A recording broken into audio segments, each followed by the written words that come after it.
Assalamualaikum warahmatullahi wabarakatuh. Di sini saya akan menjelaskan tentang normalisasi data. Yang pertama, di sini kita sudah membuat tabel untuk mempersingkat waktu.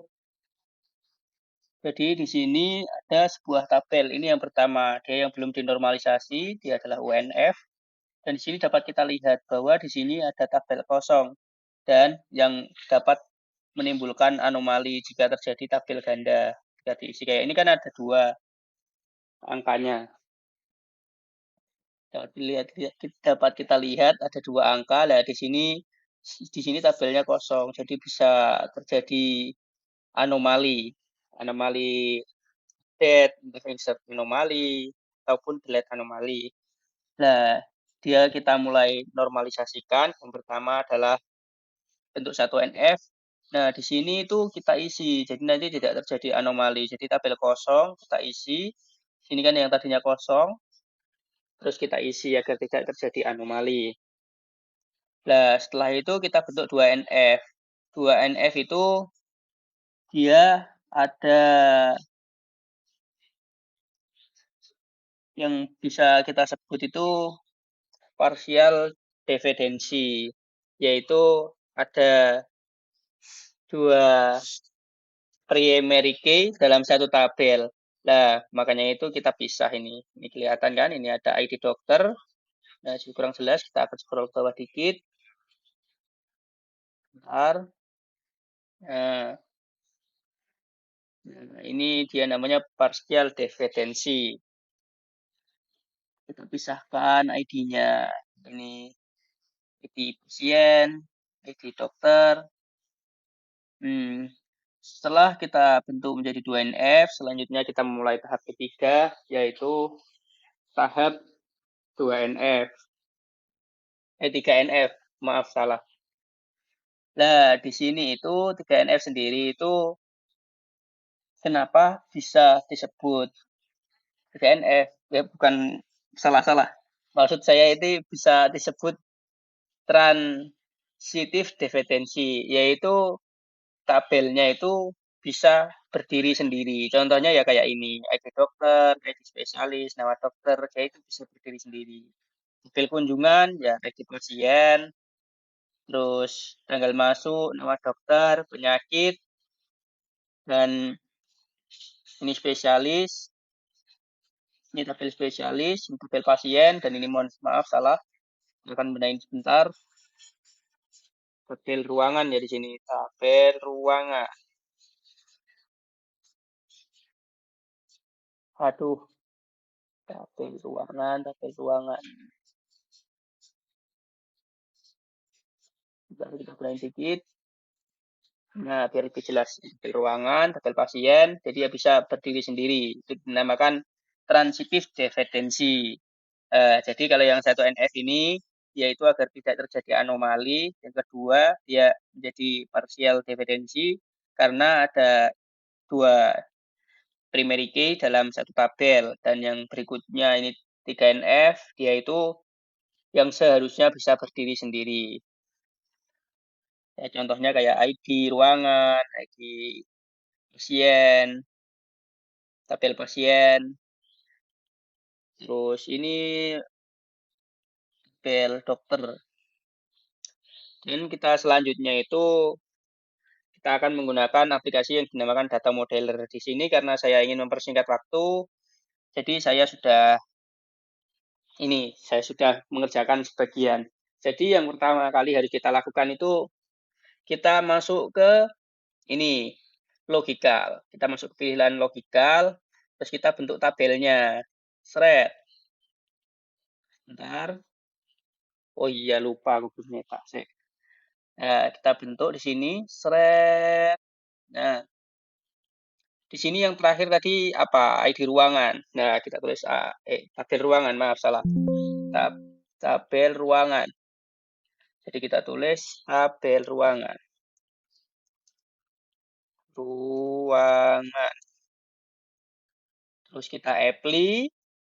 Nah, berikutnya itu kita langsung saja kita ke atribut untuk menambahkan atributnya. Jadi yang kita pencet adalah tanda plus ini untuk menambahkan atributnya. Yang pertama itu atributnya tadi apa? ID ruangan ya harusnya ya. Coba. Ini apa sih?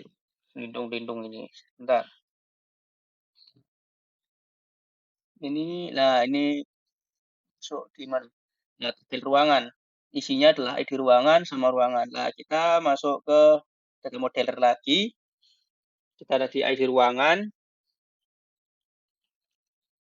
ID ruang. Nah, aduh, kebesaran sih. Mohon maaf. Ruangan. Nah, jadi kita pakai logical. Terus kita pakai varchar karena dia konsepnya karakter. Nah, kalau kita pakai tanggal, yang tadi mohon maaf ya, pakai tanggal, kita nggak videokan, pakai apa itu, nggak rekam layar. Nah, setelah itu kita masuk ke size 20. Dia kalau pakai date, kalau pakai tanggal itu kita pakai date. Di sini ada kelihatan, nah ini ada date. Nah, ini itu bermakna tanggal. Nah, di sini date ini untuk tanggal. Sedangkan kita memakai karakter, jadi kita pakai varchar. Nah, di sini karena dia pertama kali atributnya, yaitu itu dia adalah primary key-nya karena isi ruangan, jadi kita pakai primary UID. Sebentar, size-nya lupa. 20.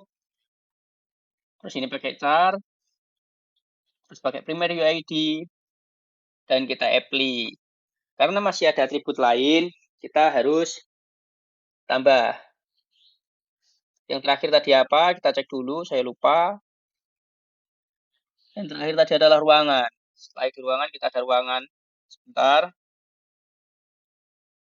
Ruangan, di mana? Ruangan. Ruangan.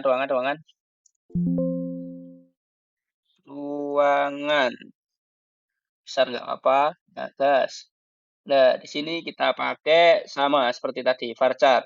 Cuma di sini bedanya apa? Karena dia sudah termasuk atribut, dia memakai yang namanya mandatory. Jadi sudah bukan primary UID lagi, karena dia bukan primary key. Nah, kita pakai mandatory. Setelah itu, karena kita tidak akan menambahkan atribut lain lagi, ini saya yang pilih paling singkat agar videonya tidak lama-lama, jadi saya persingkat. Di sini nanti jika ada yang tidak muncul, mohon maaf karena biasanya itu aplikasi juga punya privasi, jadinya bisa saja saat kita proses ini tadi dia nggak muncul.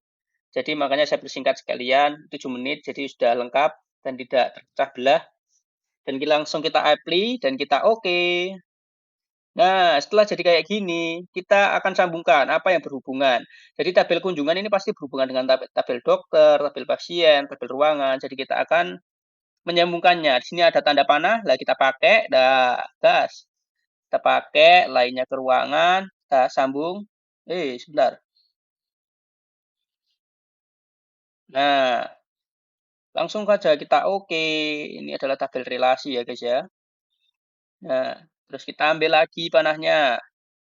Terus kita seret. Nah, di sini karena juga berhubungan, apa itu, tabel pasien, dia berhubungan sama tabel kunjungan itu berhubungan dengan tabel pasien, tabel dokter, dan berikutnya adalah tabel ruangan, dia juga berhubungan dengan tabel kunjungan, kita campurkan. Nah, kita, ya, waduh, kebalik. Mohon maaf, sebentar, cancel dulu. Nah, di sini, mulai lagi. Masih, cancel, bentar, lupa. Sudah benar apa belum tadi? Cancel.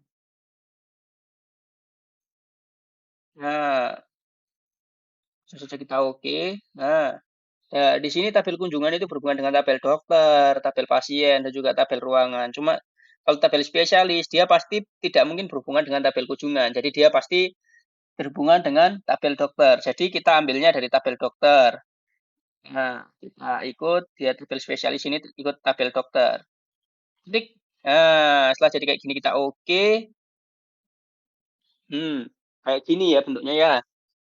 Nah, sebelum kita engineering kita lagi lihat Excel-nya lagi. Siapa tahu mungkin ada yang kelewatan. Dan sini kita lihat mungkin tabelnya kurang jelas. Kita bisa perbesar, perkecil dulu. Seenggaknya perkecil dulu. Maaf, kadang laptop saya juga error dikit. Ini tadi garapnya juga mendadak dikit. Nah, sekarang kita lanjut lagi ke mandatory biar videonya nggak lama-lama. Mandatory. Kita lanjut ke data modeler dan selanjutnya itu kita sudah selesai kayak gini. Lah, jangan lupa kita engineering. Kita ini ada tabel panah 2, tabel panah 2. Ada simbol 2, ini adalah menu. Apa itu namanya? Toolnya kita bisa pakai. Cedet. Nah, kita engineering. Kita pilih engineer sebentar di mana ya lupa. Bentar, di mana ini? Aduh, di mana ini? Enggak ada ini. Hmm,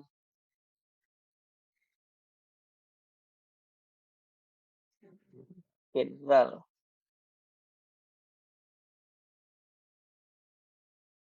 Bentar.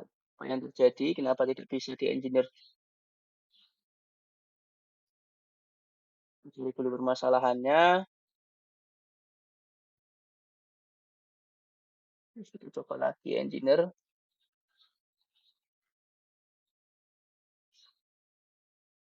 Maaf, kita lanjutkan lagi. Di sini ternyata engineer-nya bersembunyi, teman-teman. Jadi mohon maaf. Ini kita perlu mengecilkan tabel ini. Jadi nggak kelihatan, tapi kita tadi ada kesalahan pada tabel yang kita buat. Jadi sebentar, kita agakin ke atas sedikit. Kita cari menu engineer-nya. Nah, ini di sini ada menu engineer. Kita pencet engineer. Asik. Lah, seperti itulah jadinya teman-teman. Di sini adalah ini ada ya P P P. Ini adalah primary UID. Nah, ini. Nah, kita dapat lihat tanggal masuk ini kita pakai date bukan varchar. Sini. Dia cari terkait ya, jadi teman-teman. Jadi fungsinya tabel kunjungan ini bisa disebut juga tabel relasi.